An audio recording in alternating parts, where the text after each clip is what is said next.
বাসায় কারেন্ট নাই, বেবির গরম লাগে গরম লাগে গরম লাগে গরম। না না না, তুই ডাকতাছস কেন? আর হ্যাঁ গাইস, আমি বুঝলাম না ওর মতন মাগে এটা ডাকতাছে কেন? যেন তুই প্যাট পুট কি সাউয়া মামা সব দেখাই দিতাস, তো এনে ডাকার কি দরকার আছে?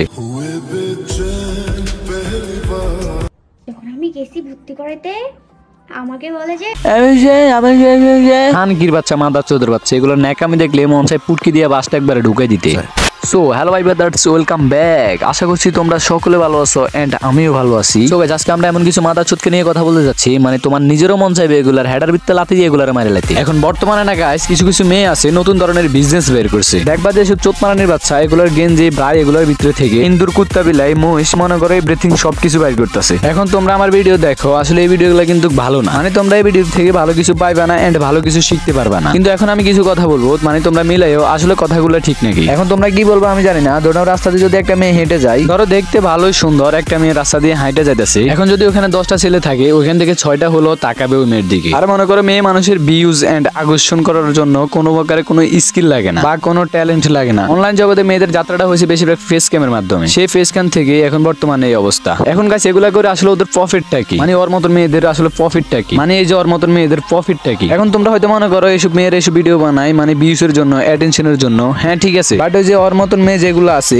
এগুলা ভিউজ অ্যাটেনশন এগুলা দিয়ে কাজে লাগে কি করে জানো, মানে বিভিন্ন কাস্টমার খোঁজে। এখন ওর মতন মায়া কিসের কাস্টমার আনতে পারে এটা তো তোমরা ভালো করে বুঝে গেছো। অবশ্যই এখানে না বোঝার কোনো কারণ নাই, কারণ এদের কাজকর্ম চলাফেরা চেহারা দেখলে বোঝা যায় এগুলোর জন্মটা আসলে কিভাবে হয়েছে। এখন ওই কিছু হেটার্স আমাকে বলবে যে তুমি যে এত গালি দাও তাহলে তোমার জন্মটা কেমন পরিবেশে হয়েছে এন্ড কেমন ভাবে হয়েছে। এখন তোমরা আসলে এমন মানুষ দেখবা মানে যাদের টাকা পয়সার কোনো অভাব নাই, মানে তাদের অনেক টাকা আছে কিন্তু তারা আমার থেকেও বেশি গালি দেয়। মানে দেখবা তারা অনেক ভালো পরিবেশে আছে, বাট দেখবা আমার থেকে ওরা অনেক বেশি গালি ইউজ করে। হ্যাঁ ঠিক আছে, তুমি একটা ভালো মানুষ, তুমি গালি দাও না। এখন গালি দিলে যে একটা খারাপ হয়ে যায় এমনও কিছু না। এই যে যেমন কিছু কিছু মানুষ আছে রাগে, মানে রাগে তারা গালি দেয়, যেমন কি আমি। হ্যাঁ এই না যে গালি তুমি জানো না, গালি তুমি জানো, বাট তুমি গালি দাও না কারণ আমি গালি দিই আমার রাগ উঠে। এখন দেখবে যে কিছু সরকারি কর্মকর্তা আছে, মানে আমি কি গালি দিই তারা আমার থেকেও বেশি গালি দেয়। এখন সেকেন্ড কথা হচ্ছে আমি তো একটা ভালো মানুষকে গালি দিচ্ছি না। তুমি যদি ভালো মানুষ হও তাহলে তুমি আমার কাছ থেকে যথেষ্ট পরিমাণ সম্মান পাবা। গালি লজিক এখানে না লাভ নাই। তো গাইস, আউট টপিক অনেক কথা বলছি, এখন আর কোনো আউট টপিক কথা বলবো না। তো ভিডিওটি এই দুজনকে নিয়ে আই থিঙ্ক তোমরা ভিডিওটি দেখে এনজয় করবা।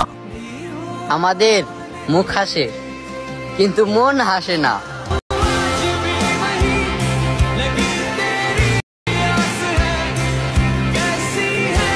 আহারে, এত কষ্টর ভিডিও দেখে নুনু দিয়ে সেট করে ফানি বেড়ে গেছে। তো গাইস, রিসেন্টলি আমার একটা অডিয়েন্স আমারে বলছে যে এই বলদটাকে নিয়ে ভিডিও বানাইতে, আর তখনই আমি তার টিকটক আইডিতে কিছু ভিডিও দেখলাম, বাট আমি ওর রোস্ট করার মতন তেমন কিছু পাইলাম না, এই জন্য আমি তাকে ছেড়ে দিলাম। আর গাইস, আমি যদি কাউকে রোস্ট করতে যাই, যদি তাকে আমি আমার মন মতন ভালোভাবে রোস্ট না করতে পারি তাহলে আমার কাছে ভালো লাগে না, আর অডিয়েন্সের কাছে কি লাগবে। যদি আমার রোস্ট ভিডিও আমার কাছে ভালো না লাগে তাহলে অন্য কারোর কাছে কিভাবে ভালো লাগবে। আসলে আমি যদি কাউকে নিয়ে ভিডিও বানাই, আমি যদি তাকে আমার মন মতন ভালোভাবে যদি না ভরতে পারি তাহলে আমার কাছে মনে করো আমার কাছে ভালোই লাগে না। ইদারিং এই বোধাইটার একটা ভিডিও আমার সামনে আসছে, তারপর আমি ওর অ্যাকাউন্টে গেলাম, যাওয়ার পরে আমি ওর নিচের দিকে যখন কিছু ভিডিও দেখতে গেলাম তখন ওর এইসব ভিডিও দেখে মানে আমার নিজের মাথা পুরো নষ্ট হয়ে গেছে যে আমি এগুলো আগে কেন দেখলাম না। তখন ভাই বিশ্বাস করো আমি মনে মনে বলি যে এর ভিডিওগুলো আমি আগে কেন দেখলাম না। এই যে দেখো তার নিজের ভিডিওর ভিউজের অবস্থা। আর গাইস, ও কেমন লেভেলের বোধাই হলে হতে পারে, মানে সে কিসের সাথে কি তুলনা করছে। আর সে যে ব্যবসা চোদা দিয়েছে না, ব্যবসার ভিউজের অবস্থা। এখন গাইস, বাংলাদেশে এমনও পোলাপান আছে মানে এরা কিসের সাথে কি তুলনা করে এরা নিজেই জানে না, মানে এরা কেমন লেভেলের বোধাই হলে হতে পারে। এখন এই যে শুধু এভাবে ভিডিও বানায় এ না,